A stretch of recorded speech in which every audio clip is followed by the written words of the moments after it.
The babies are about a week and a half old now. This morning is the first time that it looks as if their eyes are starting to open. They look like real birds now. They're still babies. They sure are growing fast. They'll be out of this nest in no time at all. They sleep a lot.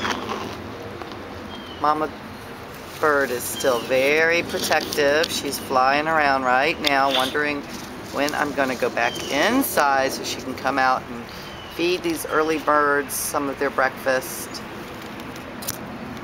They look healthy, and I hope they're happy. I think they are.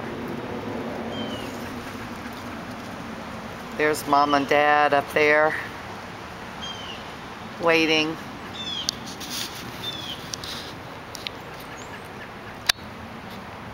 I think they have some food in their mouth too. Okay, off to let you do your duties as parents.